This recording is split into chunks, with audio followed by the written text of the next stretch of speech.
আমার ভাই জানেরা, এই যুবকেরা, জওয়ানেরা, আমার পর্দা নিশিনী মা বোনেরা, আল্লাহ নবীর একজন সাহাবী ছিলেন হযরতে দাইয়াতুল কলবি রাদিয়াল্লাহু তাআলা আনহু। তিনি সিরিয়ায় ব্যবসা করতে গেলেন। ব্যবসা করার আগে তিনি বিবিকে বলে গেলেন, বিবি হামেল অবস্থায় তিনি ব্যবসা চলে যাবেন। বিবিকে বলতে লাগলো, কিছু অর্থ দিয়ে গেল, পয়সা দিয়ে গেল, এ বিবি শোনো, এই টাকাগুলো দিয়ে গেলাম, তোমার যদি সন্তান হয় এই সন্তানের প্রতি খরচা করবে, আর যদি কন্যা যদি হয়ে যায় কন্যাকে জীবিত মাটিতে পুঁতে দিবে। এই বলে চলে গেল। ব্যবসা মানুষ ব্যবসায়িক দিকে চলে গেল, সিরিয়ায় চলে গেলেন। সিরিয়ায় চলে যাওয়ার পরে কয়েক মাস পরে দেখা গেল তার বিবির বাচ্চা হলো, একটা সন্তান হলো। সেই সন্তানটা হলো কন্যা সন্তান, মেয়ে হয়েছে। তখনকার নিয়ম ছিল এইসব, মেয়ে থাকলে সব পুঁতে দাও, মেরে দাও, আর পুত্র সন্তান হলে তাকে জীবিত রাখো, বেঁচে রাখো, বাঁচিয়ে রাখো। কিন্তু এই কথা ওসিয়াত করে গিয়েছে। কিন্তু মা মেয়েকে কেমনে মারে, খুব আদর করে, এত সুন্দর দেখতে, এত সুন্দরী, তার নাম রাখলেন জামিলা। জোরে হবে সুবহানাল্লাহ। জামিলা মানে সুন্দরী, অপূর্ব সুন্দরী, এত সুশ্রী দেখতে জামিলা, যে দেখলে তার নয়ন যেন নিজের আপন মনে হয়ে যায়, কলিজা ঠান্ডা হয়ে যাবে জামিলাকে যে দেখে। বাপ তো সিরিয়ায় চলে গেল ব্যবসায়, 1 বছর পরে ফিরে আসবে। এই আস্তে আস্তে মানুষ হতে লাগলো, বড় হতে হতে হতে এইরকম পাড়ার মেয়েদের সাথে খেলাধুলা করতে শুরু করে। মা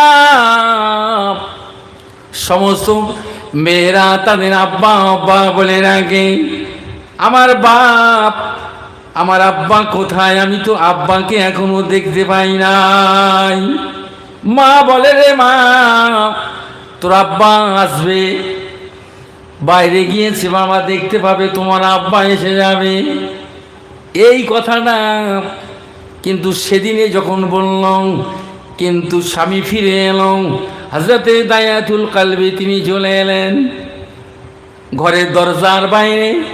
তিনি কান খাড়া করে শুনছে। বাচ্চাটাও বেশ বড় হয়েছে, 1-1.5 বছর, 2 বছর, 2.5 বছর বয়স, 3 বছর বয়স হয়ে গেল। ও বাবাজি মায়েরা, বাচ্চা যখন মাকে বলে বাপ, অনেক মেয়েরা তাদের আব্বা আছে, আব্বা আব্বা বলে ডাকে, আমার আব্বাকে আমি তো দেখতে পাই না। বলে আসবে বাবা, সবুর কর, এসে যাবে। আর উনি ওই ব্যবসা থেকে ফিরে এসে ঘরে দরজার বাইরে সব কান খাড়া করে শুনছি, কি ব্যাপার। দরজা লক করল, লক করার সাথে সাথে দরজা খোলা গিয়ে দেওয়া হলো। তখন বললেন, জামিলার মা বলল, জামিলা রে, তোর আব্বা ঘরে ফিরে এসেছে, মা যাও তোমার আব্বার কাছে চলে যাও। ওই সময় হযরতে দাইয়াতুল কলবি রাদিয়াল্লাহু তাআলা আনহু এত নিষ্ঠুর ছিলেন, এত পাষাণ ছিল।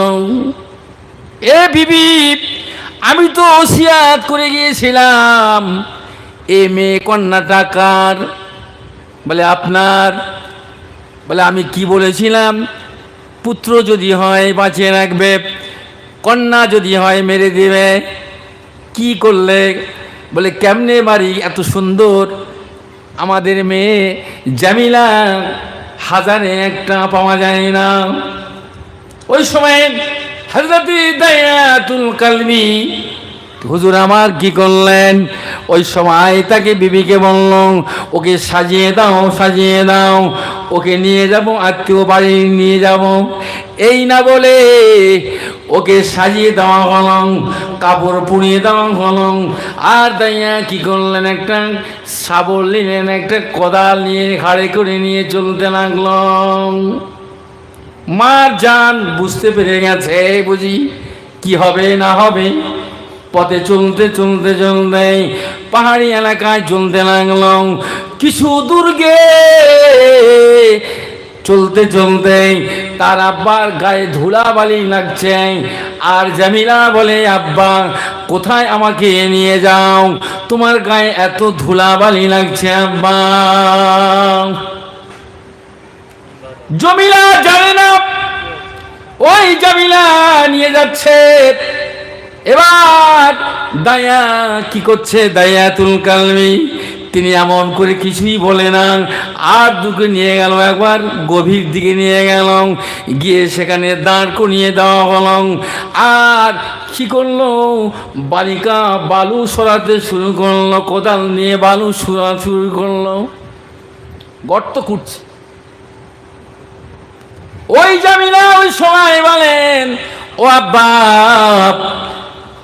আজকে তোমার দাড়িতে বালু এরকম ধুলো বালি লাগছে আব্বা। সে নিজে নিজে বালুকে দাড়িকে ঝেড়ে দিচ্ছে, গায়ে জামা কাপড়ের উপরে বালু লাগছে ঝেড়ে দিচ্ছে। সে কিন্তু এক কাজ করে যাচ্ছে, গর্ত খুঁড়ে যাচ্ছে, গর্ত খুঁড়ে যাচ্ছে। আল্লাহ নবী দরবারে দায়াতুল কালবি যখন উপস্থিত হয়ে গেল, আল্লাহ নবী একটা চাদর বিছিয়ে দিলেন। আল্লাহর হাবিব দায়াকে এত ভালোবাসতেন। আল্লাহ নবী তখন কি করলেন? দায়াতুল কালবি আল্লাহ নবীর হাতে হাত দিয়ে ঈমানি কালেমা পড়ে মুসলমান হয়ে গেলেন। জোরে বলুন হযরত দায়া এত কাঁদা কাঁদছে, চোখের পানি আর বন্ধ হয় না, বন্ধ হয় না। ইয়া রাসূলুল্লাহ, ইয়া হাবিবাল্লাহ, আমার জীবনে আমি এমন একটা গুনাহ করেছি, অন্যায় করেছি, আল্লাহ কি আমাকে মাফ করবে? কি এমন অন্যায় করেছো তুমি? আল্লাহ পাক তুমি যত বড় গুনাহ করো না কেন, খালেস দিলে তওবা করো, আল্লাহ গফুরুর রহিম। আল্লাহ দয়া ইচ্ছা করলে তোমার জীবনের গুনাহ আল্লাহ মাফ করে দিয়ে দিবে। বলে, ইয়া রাসূলুল্লাহ, ইয়া হাবিবাল্লাহ, আমার মন বলছে আল্লাহ আমাকে ক্ষমা করবে না। আল্লাহ নবী বলছে, এ দায়া তুমি শুধু কেঁদে যাচ্ছ, বলো বলো তোমার জীবনে কি গুনাহ করেছো? ইয়া রাসূলুল্লাহ, হাবিবাল্লাহ, আমি ব্যবসায়ী মানুষ, ব্যবসায় চলে গিয়েছিলাম। আমার বিবিকে বলেছিলাম পুত্র সন্তান হলে তাকে বাঁচিয়ে রাখবে, কন্যা হলে মেরে দেবে। কিন্তু কন্যা হলো, সে বাঁচিয়ে রাখলো, কিন্তু আমি তাকে মেরে ফেলার জন্য পাহাড়ি এলাকায় নিয়ে গেলাম। গর্ত খুঁড়লাম, গর্ত খুঁড়লাম, গর্ত খুঁড়তেছি আর ধুলাবালি আমার গায়ে লাগছে। আমার জামিলা আমার সেই ধুলাবালিগুলো মুছতে শুরু করছে। আব্বা কেন এমন করে গর্ত খুঁড়ছো? কার জন্য বাবা? কিন্তু গর্ত যে ওর জন্য করছে সেও জানে না। আল্লাহ নবী বললেন, এ দায়া বলো তারপর ঘটনা কি? বলে, ইয়া রাসূলুল্লাহ, ইয়া হাবিবাল্লাহ, আমি এমন নিষ্ঠুর, আমি এমন নিষ্ঠুর, এমন পাষাণ, আমার হৃদয় এমন পাষাণ হয়ে গিয়েছে, আমি এমন নিষ্ঠুর হয়ে গেলাম।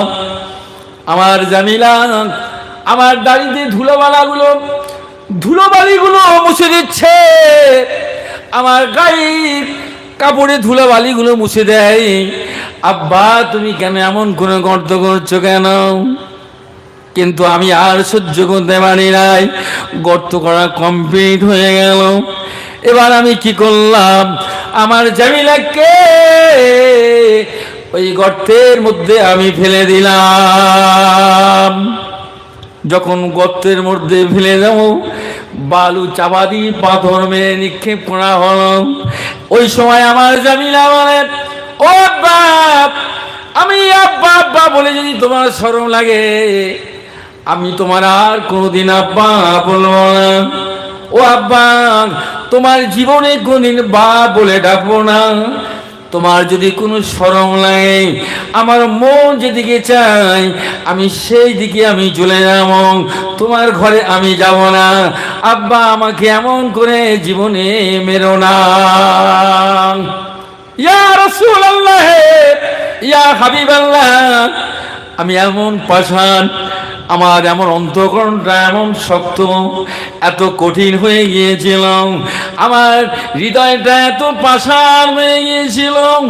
ইয়া রাসূলুল্লাহ, ইয়া হাবিবাল্লাহ, আমি তাকে জোর করে আমার কন্যা জামিলাকে ওই গর্তের মধ্যে ফেলে দিলাম, আর পাথর এমন করে নিক্ষেপ করলাম, পাথরটা তার মাথায় গিয়ে যখন লাগলো, ফিনকি দিয়ে রক্ত ছিটিয়ে আমার গায়ে পড়ে গেল।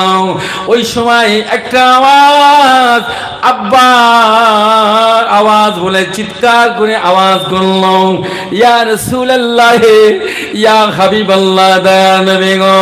সেই আওয়াজটা আজও পর্যন্ত খেতে শুতে চলতে ফিরতে সেই আওয়াজটা এখনো আমি দায়াতুল কালমে আমার চোখে ভাসে। ইয়া রাসূলুল্লাহ, ইয়া হাবিবাল্লাহ, আমার ওই জামিলা কান্নার আওয়াজটা আমি এখনো পাই। হুজুর গো, আল্লাহ পাক কি আমার এই গুনাহ কি ক্ষমা করে দেবে? আল্লাহ নবী বলেন, এ দাইয়া রে, পৃথিবীর মানুষ এত কঠোর হয়, এত পাষাণ হয় রে, তার নিজের কন্যাকে পাথর ছুঁড়ে মেরে জীবনটা শেষ করে দিয়েছে। হযরতে দায়াতুল কালবি জাজ্জার করে কাঁদে আর বলে, ইয়া রাসূলুল্লাহ, ইয়া হাবিবাল্লাহ, আমি ইমানি কালেমা পড়ে নিয়েছি ঠিকই, কিন্তু এই গুনাহ কি আল্লাহ আমাকে ক্ষমা করে দেবে?